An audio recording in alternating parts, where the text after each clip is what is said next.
Hello everyone, welcome to The Closing Edge. My name is Stalin and I'm welcoming you to a very interesting episode yet again. So this time we're going to cover on some interesting topics, and this time not from the boardroom types. These are going to be very uh, frequently heard techniques in the market, not from the boardroom but from your local vendors or locally available sales masters, right? Let's say like your shopkeepers or auto drivers or even local tea vendors for that matter, where day in and day out you meet them and you see them negotiate, see them discuss on the pricing, and then they give you discounts and close accordingly. So this is something like that, and we're going to see something which is very similar to that today, and how it will help you in your corporate sales or in your closures on day-to-day basis. Yeah. So let's get started. Talking about the first technique or trick, I have named it the Anna effect, or in English we can call it the brother special. So this is a discount trick. So what does not work? Giving discount randomly just because the customer asks for one. As I said the last time, the last video also, I think we spoke about this. If a customer is asking for video, and if the customer is asking for your discount, and if you have a margin to play around with, and when you shell out the discounts immediately when the customer is asking you for, you are leaving a big delta there to the customer to think that if the price what you've quoted is right, or there is a lack of transparency where the customer feels, okay, this guy is hiding something from me because I've asked him and he immediately gave me because it is part of the price. So the customer starts feeling that there is no transparency. Do not make that mistake, right? Instead, what works, right? Usually, when you go to a local vendor in the market, or when you're trying to bargain about any product, a small vegetable or anything for that matter, when you wanted to buy something, when you ask, okay, why are you charging me so much? Reduce the price. The shopkeeper say, no, ma'am, this is the price. No, sir, this is the price. You'll have to buy.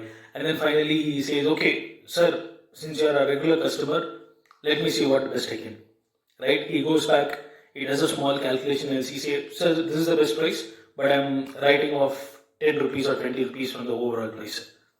Then what we feel, okay, yeah, okay, at least, okay, fine, back it up. We close the deal accordingly, right? We buy the product and move on. This happens right from your street cart vendors till, even with your ready-made garments shops as well. If you go to purchase a shirt or a t-shirt or a kurti for that matter, he does the same thing. He's not going to give you the, straight price, right? You will have to bargain with him, at least go tell him, we've been coming here for a long time, you'll have to give us a discount. Then he goes back, pulls his calculator and does a small calculation and says, I've given you 15% discount, madam. Next time, no discount. This time I'm giving you discount, but this time, next time, no discount. You'll have to pay the complete amount. I worked around for you, he says, right? So this is what it is. So you'll have to do the same with your customers, even in corporate sales as well, right? Do not shell out your, the threshold, whatever you have immediately when the customer is asking you for discount. I would like to share you one instance when I, experienced this, not just with national market, even with international market. So I also had a very good experience working with a UK-based company, UK-based insurance company. So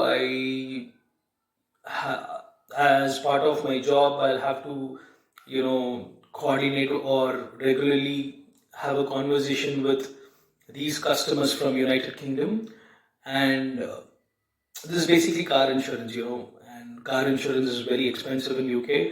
When we run a quotation and we try to give a price to the customer, and they don't really, go with the price what we give, then they'll ask you, okay, this is all what you've got. Why are you charging me? Why is this so expensive? In spite of all your objection handling on the pricing or justification, still the customer would be not happy with the price what we have quoted, right? They used to say, no, this price is ridiculous, and we cannot really go with this price. So, two instances. The first instance is when you upfrontly give the customer a discount or write off on the administration charges and inform the customer, ma'am, your overall quotation is trending at £650, but as a goodwill gesture, I'm going to knock off the administration charges for you, which is £19.50, right? When you tell this, the customer is going to say, no, why are you just writing the administration charges? I'm not happy with that. Go ahead and knock off a part of the amount. I'm not really happy with the price, right? The trick does not work here. So what wrong I did here was I offered to write off the administration charges beforehand, before even having before even making the customer feel that I've done something about it, right? Second instance, what I've done is I've assured the customer I'll definitely do something about it, acknowledging the customer that, yeah, I think you feel the price is expensive, but I've justified you the reason for the price being expensive. I'm just not going to say no to this. I'll get back to you. I'll check what best I can do with the costing, and I'll see what best I can do. I'll place the customer on hold, right?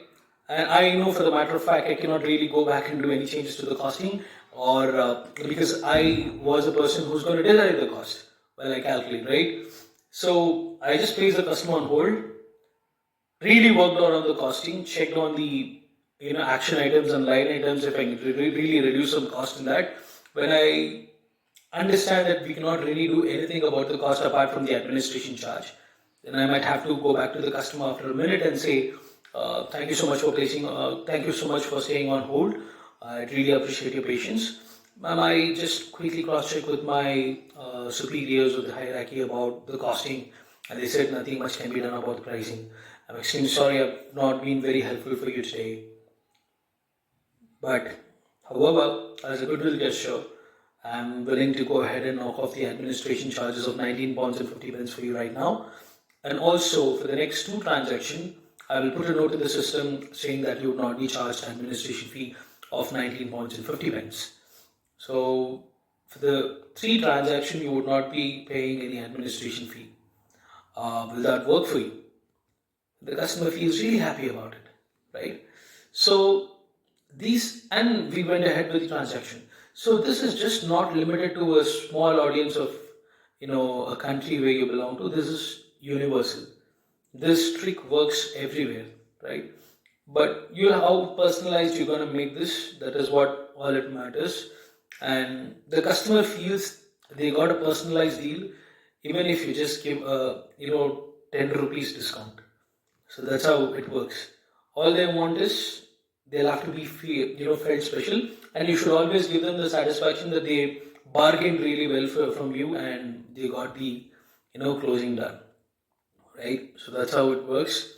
And I can tell you about the experience in real estate also. I've had many customers who have closed deals, and as I said, you'll have to give them the satisfaction of their bargaining, right? They should feel that, oh yeah, I did a big bargain with them, and they knocked off, at least I've saved really 2 lakhs from paying off, right? But in reality, that is really within the margin, and in fact, I have saved a lot of the margin because of this tech. So this really works for you. Use it wisely, and that will help you. Yeah. So point number 2, someone else just bought it effect. This is the point number 2. Right? So what does not work here? Saying, trust me, this is the best. You would get to hear from any random salesperson in the market. So this does not work. What works instead? Start using the social proof to make them feel they are making the right decisions. What I used to do when I was in sales, when I was in real estate sales, I used to have this photographs of me handing over the brochure or handing over the booking form to the customer after every deal we sign, right? After every closure I used to post with the documents with the customer, and I used to have a lot of pictures of this in my phone gallery, And I used to show this to the customers whenever I sit on a closure, for that matter. I'll tell them, and especially if while doing profiling, if you get to know the customer is working for a company where you have closed any deals of a person who's worked for the same company, I can easily relate it to them. Saying, you know what, I understand that you work for this company. I had one of your senior managers who was working for this company of yours, close a deal last week. So I can quickly show you his photo. I can probably show his photo. See, this is the person we closed who was working for your company. By doing this, they feel the trust factor is built here, right? And that really helps. And especially when you get close to the customer, when you try to mirror the customer's belief system, right? And if they see a lot of these proofs, they want to see how many people have bought this, and show them the numbers and show them how many people have trusted the product and they've bought the product. That is more easier for us to close than anything else for that matter. So using the social proof is very important when you're closing a deal. Nobody wants to really feel like they are missing out. So use this trick, and this will definitely help you in closing your deals. So yeah, moving on to the point number 3. So let's have a tea first trick. How many of you, offer a small cup of tea or a coffee or anything, which make the customer feel comfortable during your sales conversations? This is about F2F meetings, the face-to-face meetings for that matter.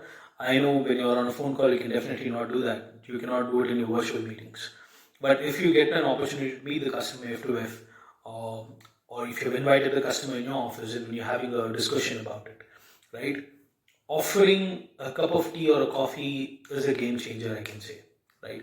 Because this is the time when you get to know the person really well, and while you're having a cup of tea, they are not going to talk anything they are not going to straightly get into the topic. They're going to start it casually, right? So that will, give you a space for you to build that rapport with the customer, make them feel comfortable.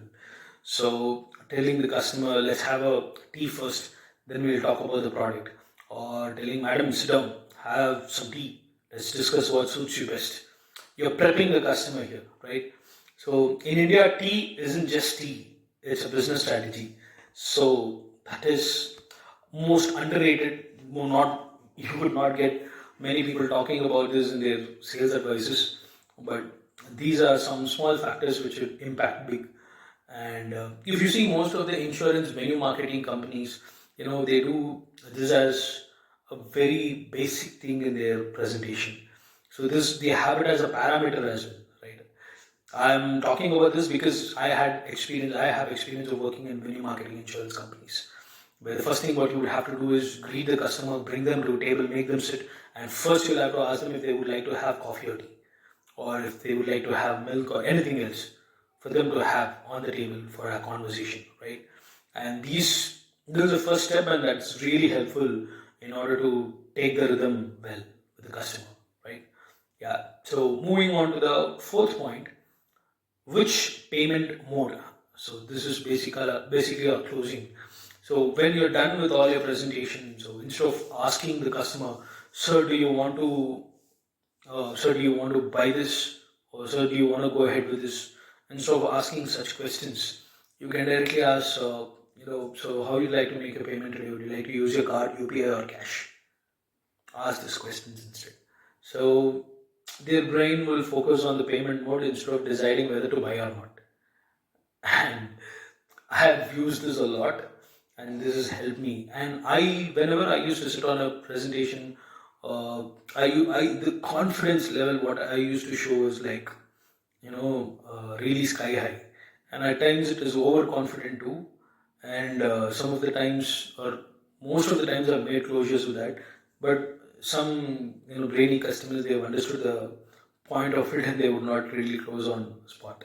So after a couple of follow-ups, I would have closed the case.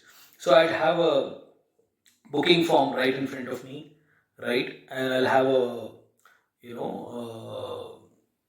the credit card machine or debit card machine right in front of me so that I can do the transaction. So I'll always have this on priority on my table when I sit on a closure deals, right? So this is how it works, which means I'm showing the customer that, you know what, you're going to be closed for the day.